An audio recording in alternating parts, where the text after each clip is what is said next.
Timo Krell. Why did you do a 12-hour TT, which I got to say, well, this is one of the most badass things I've ever seen. So give us a little insight into why you did that.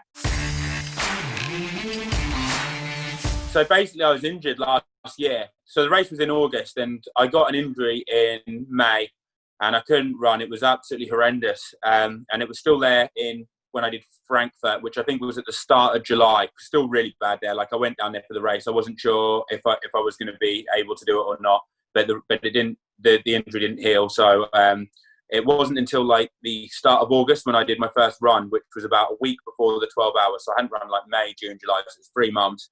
And I was getting a bit demotivated in July because I was like, the doctor said that I probably wouldn't be racing Kona that year. He said, like, you'll be out for a long while, you won't be running, but I could swim and cycle pain-free. And I saw the national 12-hour champs was just like down the road from where I live.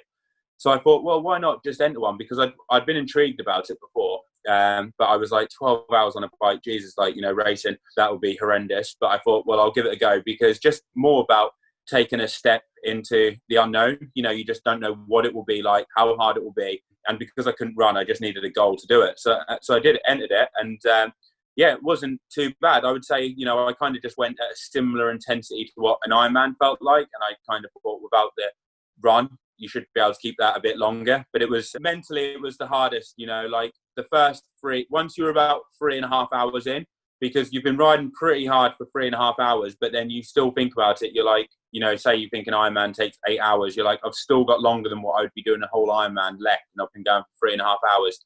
But once you got to 6-7 hours in, it felt a lot easier, and you'd kind of broken the back of it, and you could like start thinking about, you were counting them down. But seeing the distance going up to like some crazy numbers was like really like motivating, because I'd never been on the bike. I'd never rode 200 miles before. So when I saw it get to 200 and you're like, God, I've still got like 4.5 hours, I'm going to hit over 300 miles. It was crazy just seeing the mileage rack up like that. I'm going to do it again in August. It was like, oh, you're doing it again in August? I'm going to do it again, in August. Yeah, I'm going to do it again.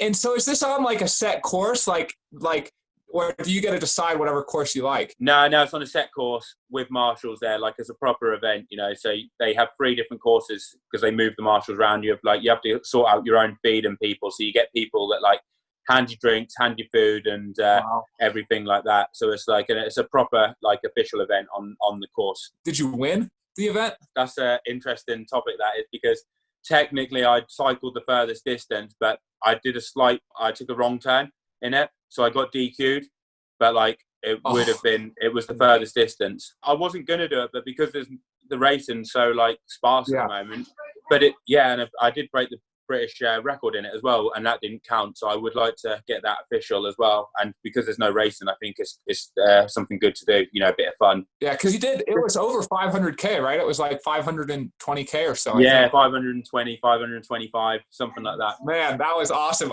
Maybe I'll have to fly and come and race you in that. Come and do it, mate. You can stay here and do it, and we'll see if you've got the minerals to bike 500K.